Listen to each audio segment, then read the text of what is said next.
Okay guys, welcome back. So now we will complete chapter 8, which is the last chapter for you for probability. Okay, it's a rather long chapter because there are many revision questions that you need to complete here as well. Okay, so let's look at all our learning outcomes for this chapter. You will have 5 laws that you need to learn. Complementary laws, something that we have done in chapter 7 already. Or a complement of each other. Actually, chapter 6, we went through it. What's complement of each other? The probability of A happening plus the probability of A not happening. These are complements of each other. Additional law, conditional law, multiplication law, and multiplication for independent events. Okay, we will go through this one by one. And we will use all these laws to solve all the different sample spaces that you have learned. Okay. So let's go through complementary law again. This one you have done already before. I'm just showing you where are we in the manual. Right now we are here. When the event is defined as A, the complement of it is not A. I've already taught you this. So if the probability of getting coffee for breakfast is 0.7, then the probability of not getting coffee is 0.3. If the probability of getting a sandwich for breakfast is 0.6, then the probability of getting scrambled egg, is it 0.4? No. You don't know. We have done this already. No, as it is not known.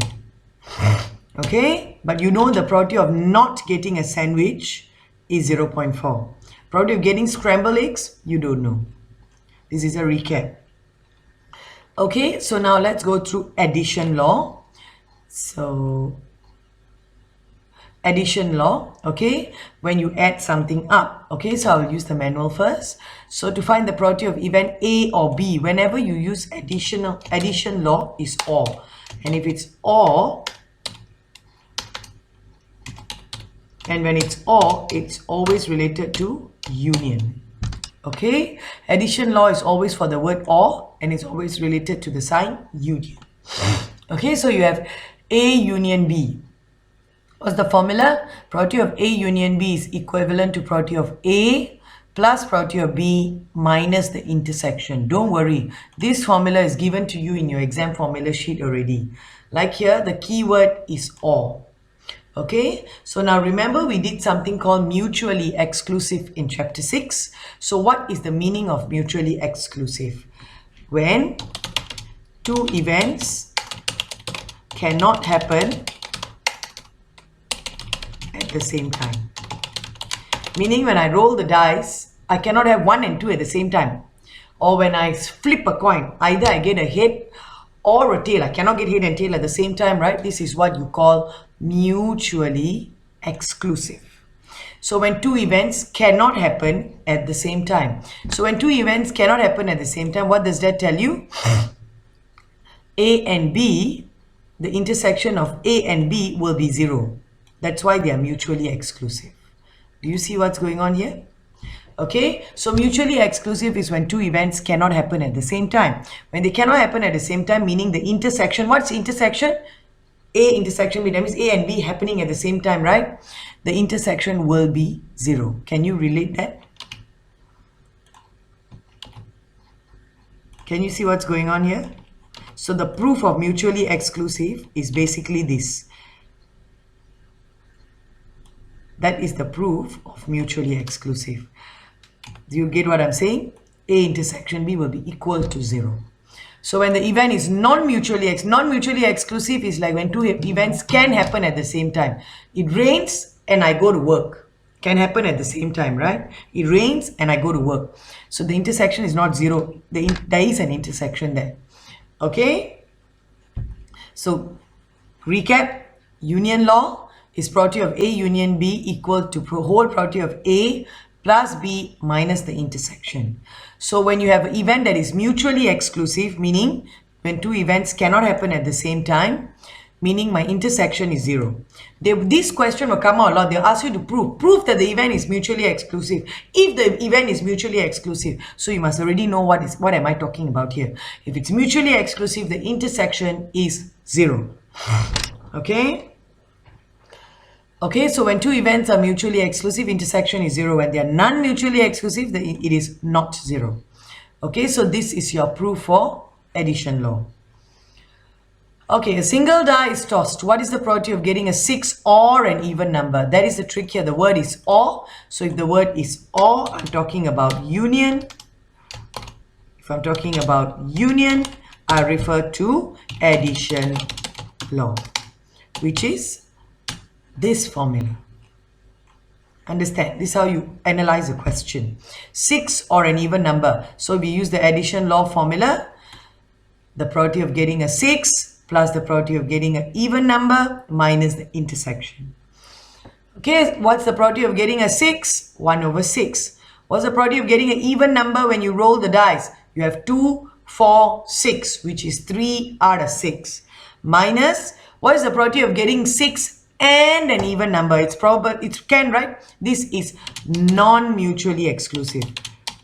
Why non-mutually exclusive?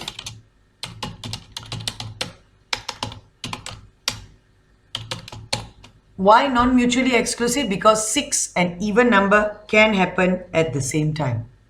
Okay, it can happen at the same time. All right, so that is 1 out of 6. So 1 over 6 plus 3 over 6 minus 1 over 6 will give you 3 over 6. Answer is 1 over 2, always in the lowest form. A single 6-sided die is rolled. What is the probability of rolling a 2 or a 5? So or, the word is or, meaning I'm going to use addition law, the formula that I just taught you. Okay, so what's the probability of getting a 2 when you roll the dice? 1 over 6, correct or not? What's the probability of getting a 5? 1 over 6.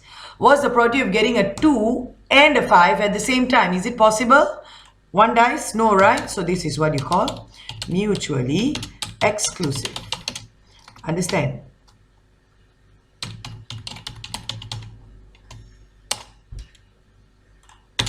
All right, that is what you call mutually exclusive. All right, anyway, never mind, it's okay. So probability of 2 over 5 is 1 over 6 plus 1 over 6. The answer is 2 over 6. Final answer 1 over 3. Moving forward, now we have exercise 8.1 for you to complete. Okay, let's take a look at this.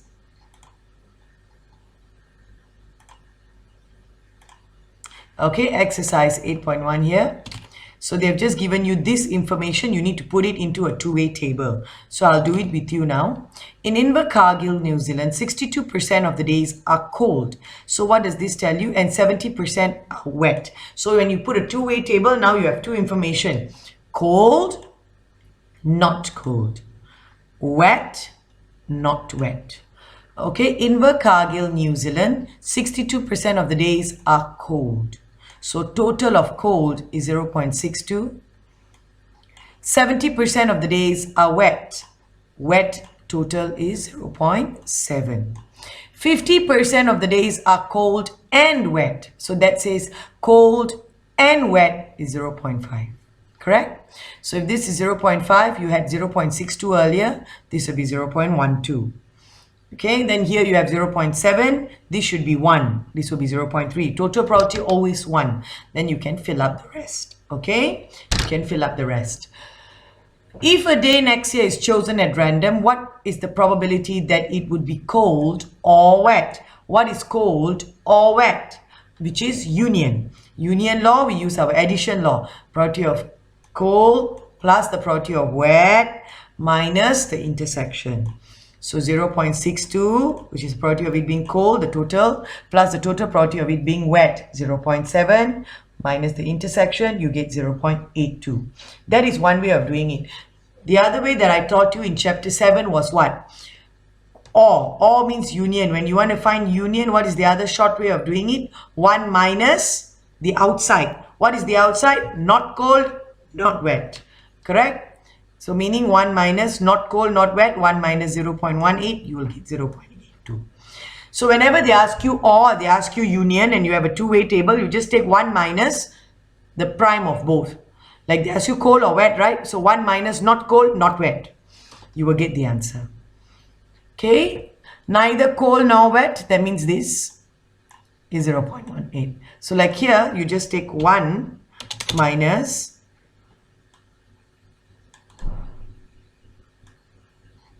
this will give you the answer as well. Okay, 1 minus this is actually equal to this.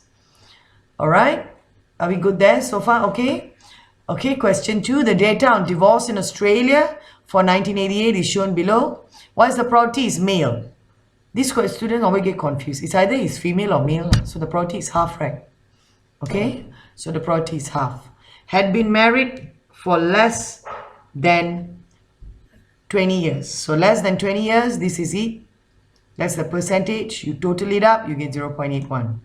Had been married 20 years or more. So this one, total it up, that is the value. Or 1 minus this will give you the answer. Basically, they're complements of each other. Okay, let me go back to the manual and see the other questions. Question 3. An integer is chosen at random from the first 26 positive integers. Determine the probability that is divisible by 2 and 3, divisible by 2 or 3.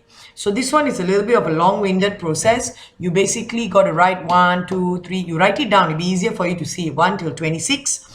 And then you see which one you can divide with 2 and 3. That means you must be able to divide with 2 and 3 at the same time. Okay, that means if you take a certain number, you like 18 can be divided by 2, can be divided by 3, so you accept. Understand? Okay, divisible by 2 or 3, that means it can be divided by 2 or 3. That means I can accept 18, I can accept 27. Why? 18 can divide by 2 or 3.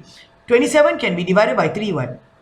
And then I can accept 8. 8 can be divided by 2.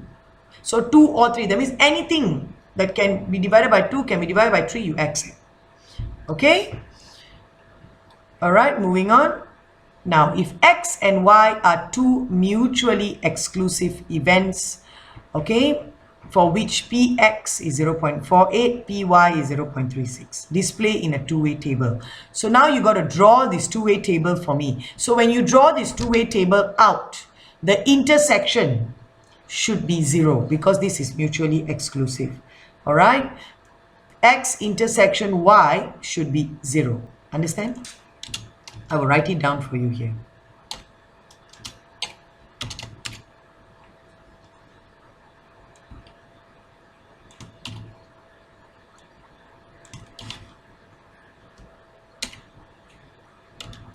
Should be 0. Okay, X intersection Y should be 0. So when you actually fill up the table, so you have X, X prime, Y, Y prime. X intersection Y must be 0. The total of X will be 0.46. The total of Y will be 0.36. You should be able to fill up the rest of it. Okay. All right. So X union Y, I told you already how to find. You take 1 minus X prime intersection Y prime. Okay. Then probability of X intersection Y, this will be equal to 0. Probability of X prime, 1 minus 0.58, 0.52. Y prime, 1 minus 0.36, okay? 0.64. X intersection Y prime, so as you fill up the table, you should be able to see it, all right? Okay, I will share the answers with you, so don't worry. X and Y are two random events in the sample space. Px is 0.5 and Py is 0.4. Okay, so I've come up with a table for you here actually, so it'll be easier. So total of X 0.48, total of Y 0.36. Total probability must be 1. So this will be 0.52, 0.64. Here will be 0 because they have stated that mutually exclusive. Okay, so then you just fill it up, you will get these values. So X union Y is 1 minus 0.16 equal to 0.84. So, all right. Or the other way to do it is add these three values. 1 minus this or add these three values will give you the answer. Okay. Y prime is 0.64. X prime 0.52. X intersection Y 0. X intersection Y prime is this 0.48. All right. X and Y are two random events in the sample space. Px is 0.5, Py is 0.4. Px union Y, when you see that thing up there, it actually means the same as this X intersection Y prime. Understand? It means the same as X intersection Y prime. Okay, I will just give you, take a look at this. See the line on top or the prime, it means the same thing, all right? So I don't want you to get confused. Okay, so X and Y are two random events. Px is 0.5, Py is 0.4, and X union Y prime is 0.2. The line on top here is prime. Okay, so if that is the prime of it is 0.2, X union Y will be 0.8. Give evidence that X and Y are not mutually exclusive. How to give evidence that they are not mutually exclusive? We are going to use the additional law formula. Okay, I will just put it here. The additional law formula. So basically, I'm doing this with you. I just hope you are able to follow up. Anything, you just ask. Okay, so this is the formula I'm giving you. So we are actually now, we have the union ready, which is 0.8. What is Px? We have here is 0.5. Then you have Pb, which is Py, which is 0.4. So now you want to find the intersection. So you want to give evidence whether it's mutually exclusive or not. So if the A intersection B is 0, then it is. But if it's not 0, it is not mutually exclusive. So then you will solve this. What would you get? So it would be what? 0.8. Correct? Okay. So here you have 0.9 minus 0.9 will be equal to, will be equal to this. Correct? You just move it this side. Okay, for those of you who can already see it, you can skip this step and you already know what I'm talking about actually. So 0.1 will be equal to, therefore you have proven that it's not mutually exclusive. So how do you write the comment? You just copy this comment here. It is not mutually exclusive. You just copy this comment here.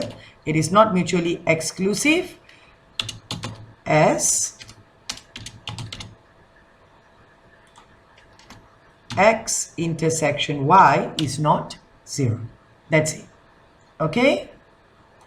Okay, so now let's look at the next one.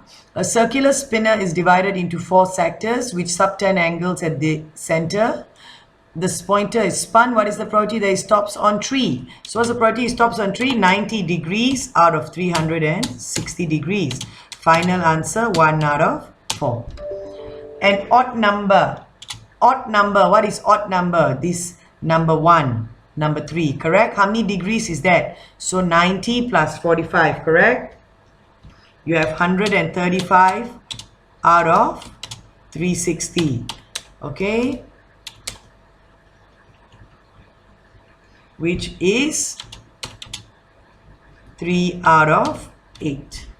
An even number. Even number is what? 2 and 4, isn't it? So you have 180 plus 45. You know why it's 45, right? Half of 90. So 360. So I'm doing this with you. Okay, you can put it as decimal, so you can put it as fraction. It's totally up to you. 5 out of 8. All right.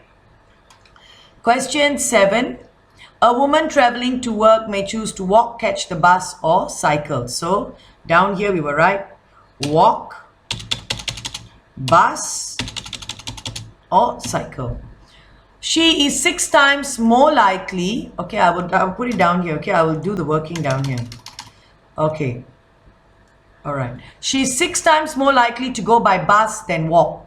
So now they've already told you walk is K, right? So walk is K. So if walk is K, she's 6 times more likely to go by bus than walk.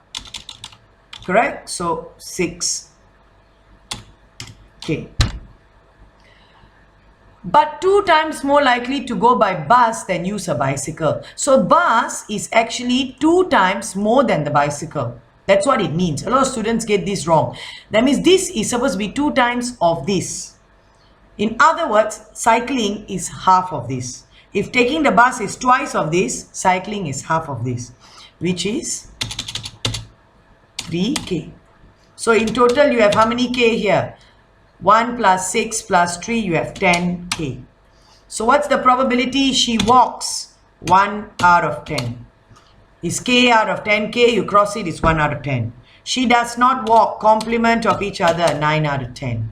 She goes by bicycle or walks. So if you're using this, we're going to use the union law again. So I'm going to copy and paste the same thing here. Or is always union. Now I want to show you, this is also a mutually exclusive event. Okay, so for this one, we are going to use this formula. All right, 1 second. I'll do it down here. Okay, this formula. All right, so what's the probability she goes by bicycle or she walks? So let's see, equal to, what's the probability she goes by bicycle? 6 out of 10, correct? Plus, what's the probability that she walks? What's the probability she walks? 1, right? 1 out of 10. Minus the intersection. What's the probability she takes the bicycle and walks at the same time? No, right? You can't do that. She uses only, she chooses to walk, catch the bus or bicycle. That means she can only choose one option. It's either she go all the way by bus, go all the way by bicycle, or all the way she walks. So the intersection here is 0. This tells you what? This is a mutually exclusive event. So the answer is 7 out of 10.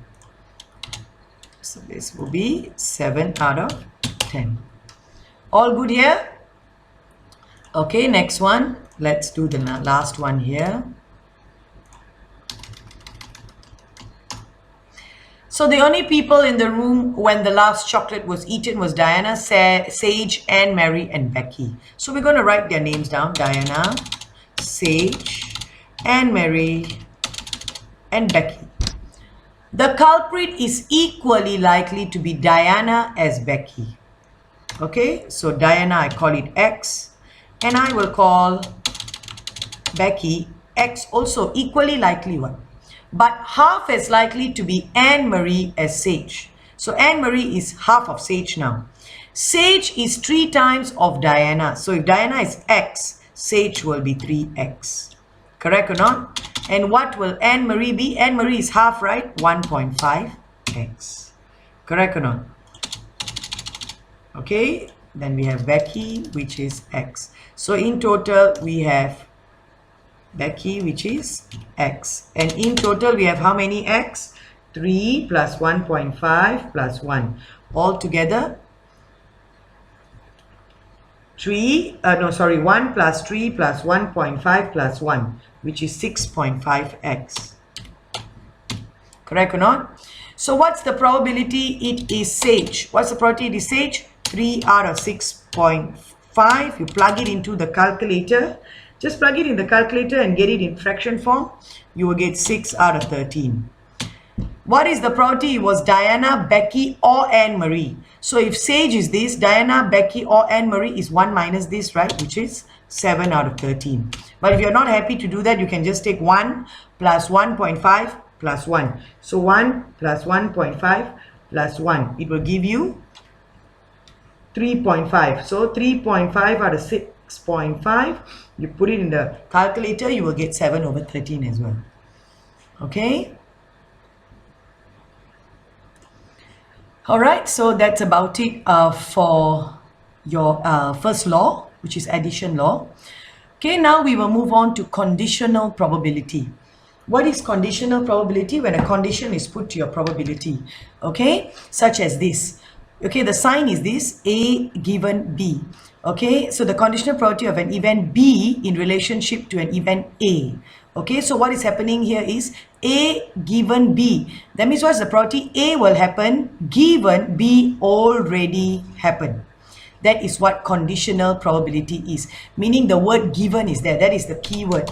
Like addition law was or, right? The key word for conditional probability is given. Alright? So they are putting a condition to whatever that they want you to calculate. Okay, so this is the formula. Don't worry, this formula is given to you in your formula sheet. So A given B is A intersection B over B. This formula is given to you in your formula sheet. Why is it over B? Because the condition is B. The condition always goes on the bottom.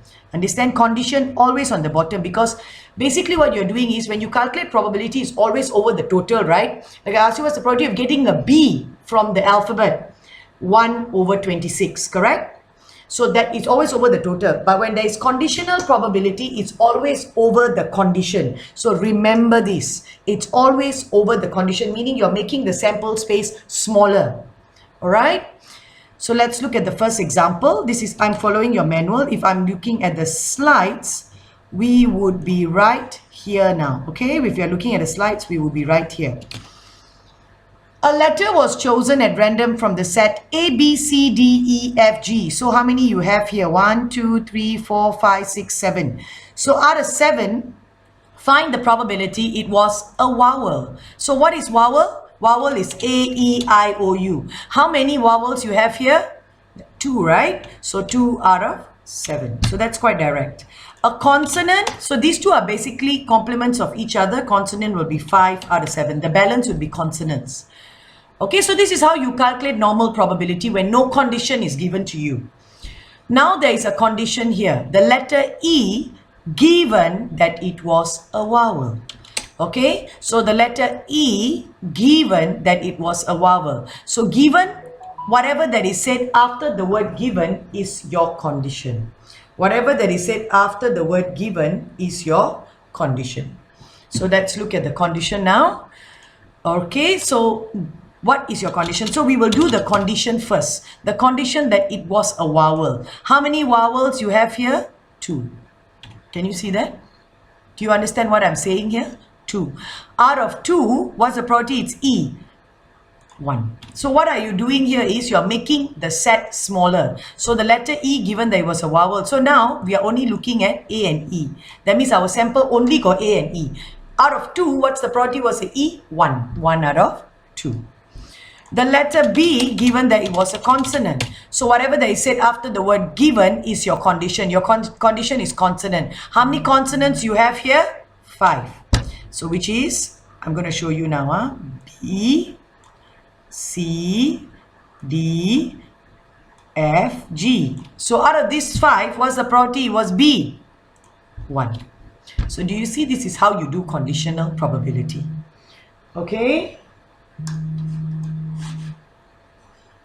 Okay, let's look at the next one. If a regular cubical die is rolled, find the probability that the number is 3 given that it was less than 5. So now what we're going to do is, the easiest way is to write down your sample space. Come, let's do it together.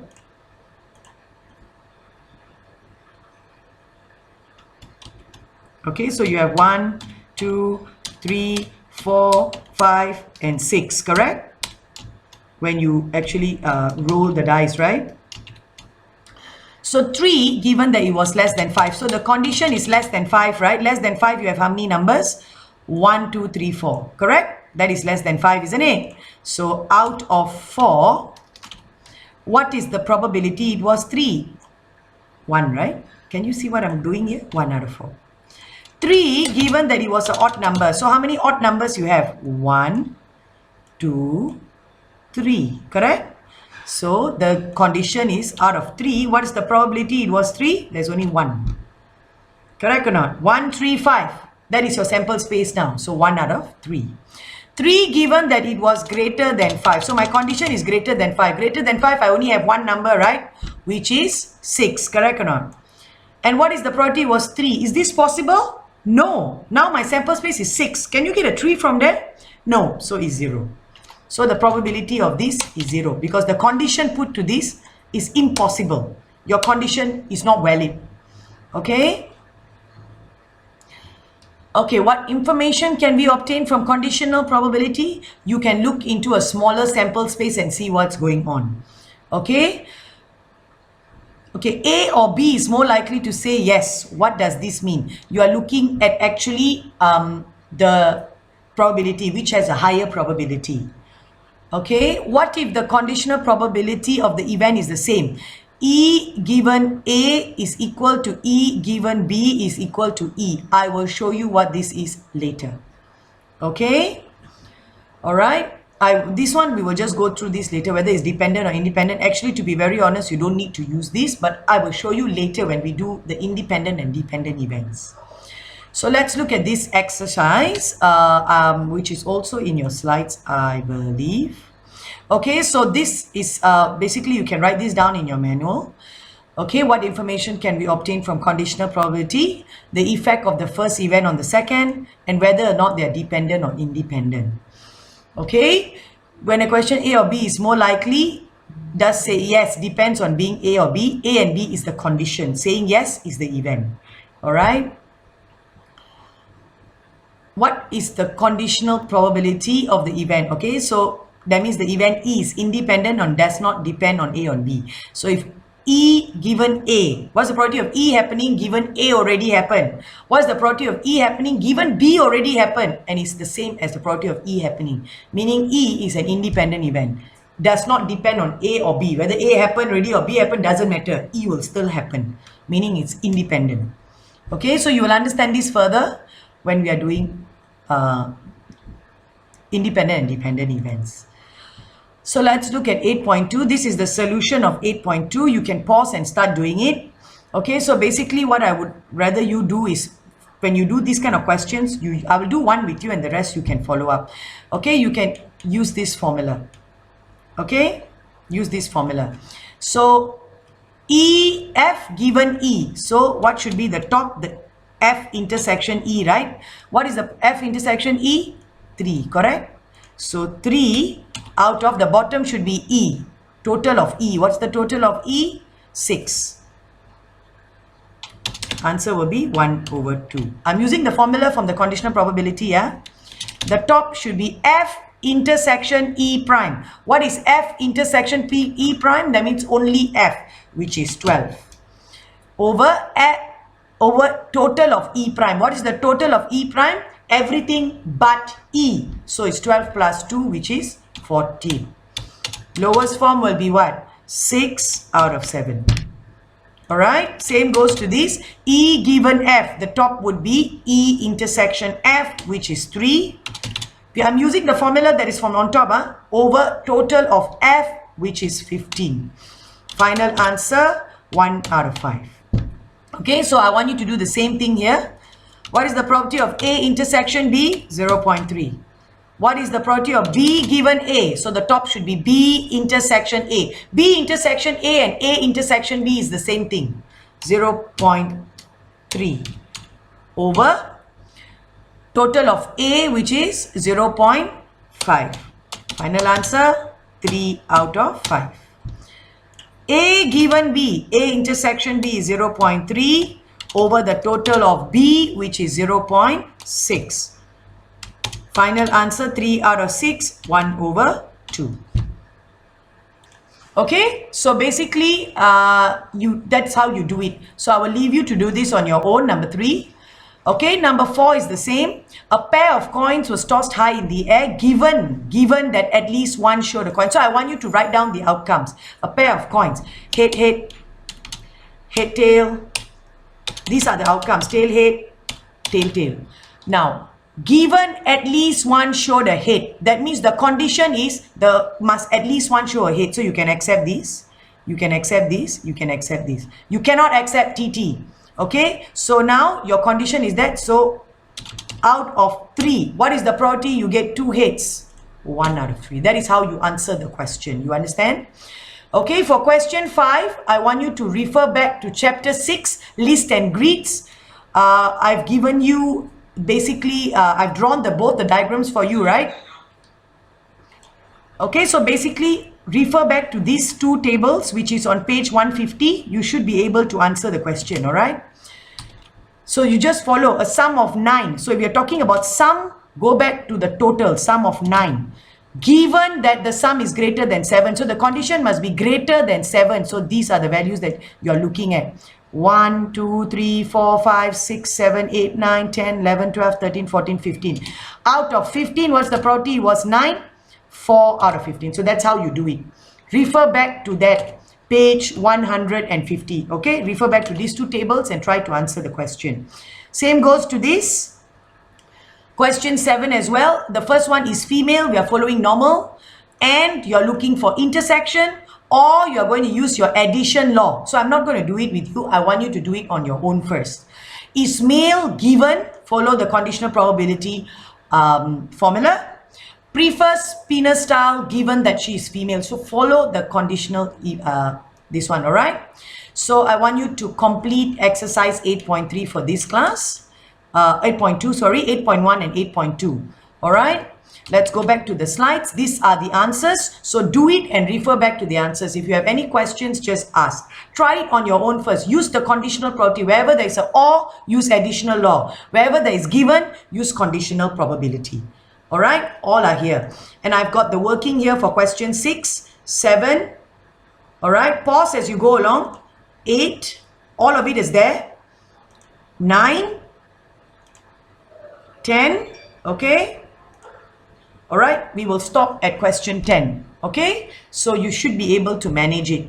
Follow the slides, pause and play as you go along. Any questions, just ask. All right, so I will stop here.